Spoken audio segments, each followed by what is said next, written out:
Hello and welcome to Maki's Closet. On today's tutorial, I'll be sharing with you a requested video of how to sew an inbuilt corset with an inverted basque. So if you haven't seen the first part of the video, which is the drafting tutorial, and the second part of the video, which is also the sewing tutorial, I'm going to leave the link at the description box. And if it's your first time viewing my channel, please hit on the subscribe button. Don't forget to give this video a thumbs up, and if you're a returning subscriber, thank you for always supporting my channel. So let's start. So starting from where we stopped in the previous video, now I'm going to be joining the back to the front. So what I'll do is just to go ahead and place my back, and I'll use it to turn the front like this, and I'm going to sew with 1/2 inch on the shoulder line. So after I'm done sewing, this is what I have. So I went ahead to cut out my sleeve offline. The reason why I did this is because I'm working with time, so I'm just going to go ahead and attach my sleeve to it. So after I'm done attaching my sleeve, this is what I have. And the next thing I'm going to do right now is to shape the dress. And to shape it, I'm going to flip it to the wrong side of the fabric, and I'm going to make sure it aligns.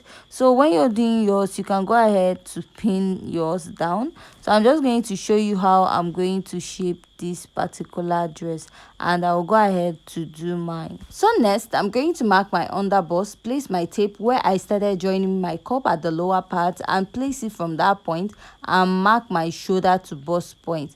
After, I'm going to mark my shoulder to waistline, and then at the lower part I will be inserting my hip circumference.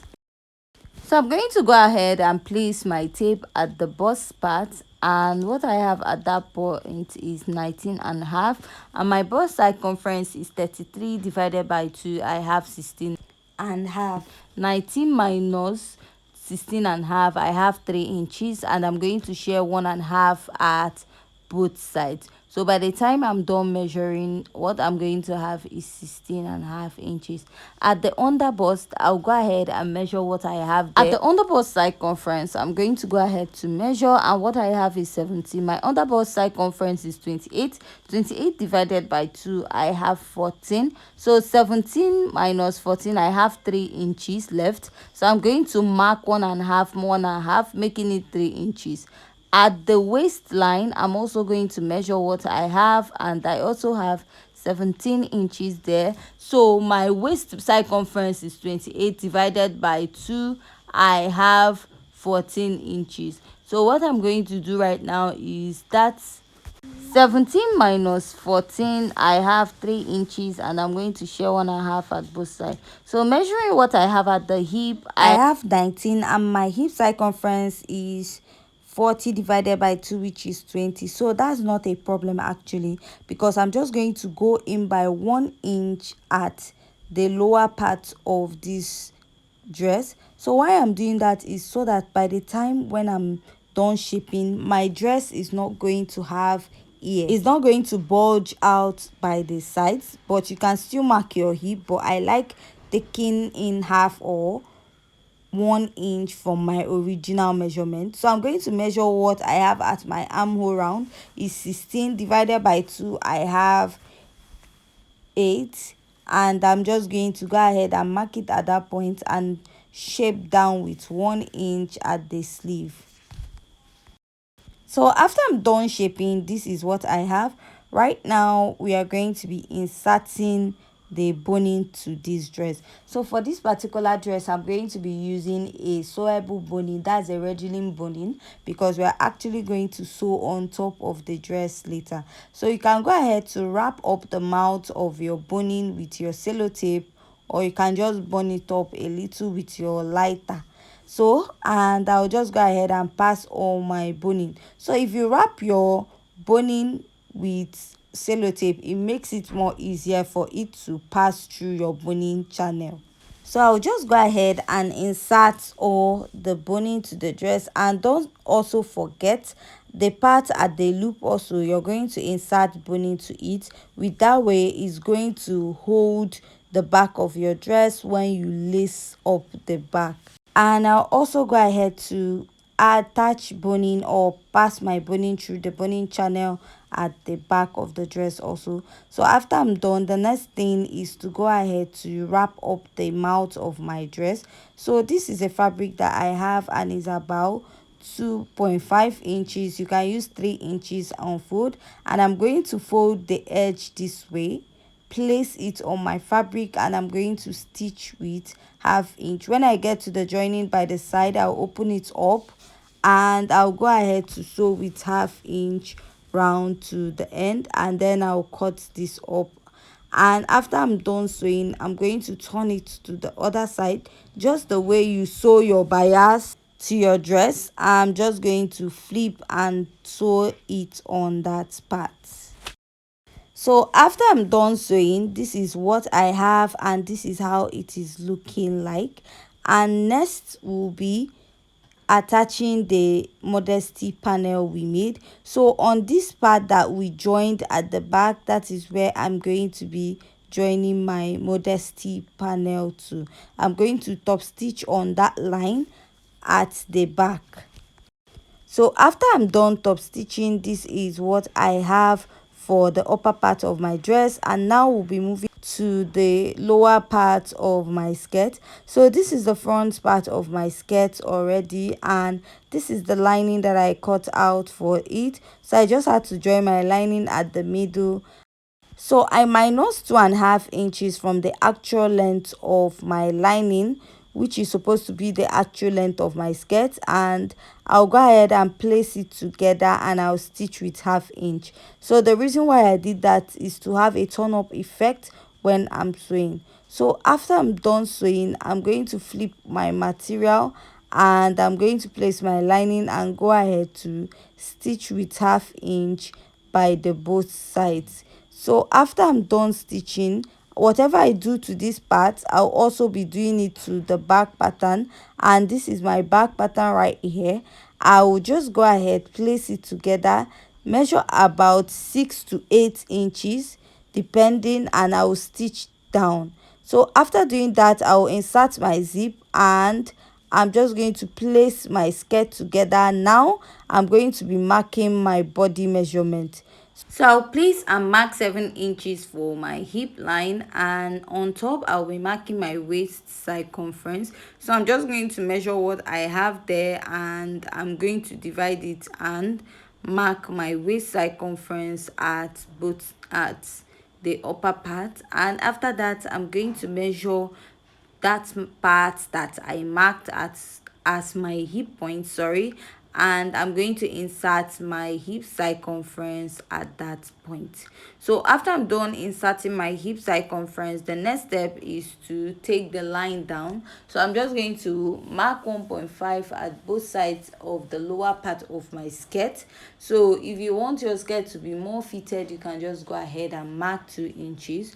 So from there, I'm going to connect the line from the hip, from the waist down to the hip, and from the hip down to the lower part of my skirt, and I will repeat the same process for the other side. So after I'm done doing that, I'll go ahead to stitch this up and attach zip to the back of my skirt. So this is what I have right now, and when I was attaching my zip, I left about half inch because we're going to be folding in our zipper this way, and we're going to be folding it when we are attaching it to the upper part of our dress. So right now, if you want to create a basque on your skirt, you're just going to find the middle of your skirt this way, and you're just going to go down by 3 inches or 3.5 to 4 inches, and you're going to draw your inverted basque. That is if you don't want to mark it out on your body, because most times you see on Instagram, you see when you have a client, the person can put on the skirt, but you have to make sure that the skirt is fitted on the person's body before you start cutting out. So this is how you're going to just place it. Find your shoulder to waist point and you're going to fold and attach. In case you also want to make a V basque, you can also go ahead and just mark and draw, cut it out, and what you're going to do is to find the shoulder to waist point and you're just going to attach the skirt to your dress. But on this particular video, we are trying to draft out the basque while the person is putting on the skirt. You always see this on Instagram, so you have to make sure that the skirt is fitted on the person's waistline. So I'm just going to go ahead and place my tape, and I'll measure 3.5 inches. So you can go in by 4. Just it depends on how deep you want your inverted basque to be. And I'll repeat the same process at the lower part, and I'm just going to go ahead to trace it out. And after that, I'm just going to follow that line that I drew, and I'm going to cut it out. On the other side also, I will do exactly the same thing, and I'll just follow that same line or pattern that I marked out. So before marking out, make sure that your skirt is at the center. The zipper of your skirt is at the center of your back before you can start cutting out, especially if it's your client. The person has to put on the skirt, and you can easily do this on the person. So after that, you can just fold it in with 1/2 inch. After folding in with 1/2 inch, you can go ahead and start pinning the skirt on the skirt pattern. So the easiest way to attach this is just after you're done pinning it, you can go over to the machine and top stitch on it, or sometimes you can go ahead to hand stitch with your needle and thread, but I prefer top stitching with your machine. So after folding the part in the front, you're also going to fold the part at the back, but I can't do that because I'm wearing the skirt, and it is very difficult for me to do that also. So at the back, you're meant to fold in that upper part, and you're going to also pin it. So just like I said, it's not possible for me to do that because I'm the one putting on the skirt. So I'll just go ahead. So I'll take off the skirt to enable me pin the back. So when you're taking off the dress, make sure that the pin that you use to attach the skirt to the upper part of the dress does not go out, because you're going to be top stitching on it also. So I'm going to place it on the table right now, and I'm just going to pin the other part of this dress that I did not pin earlier. You're just going to place the back this way, and you're going to find your shoulder to waistline. Make sure that where you're pinning it at the back is your waistline. That is where your skirt is going to start, is your waistline. So you're just going to go ahead and fold in with 1/2 inch this way, and you're going to fold in with 1/2.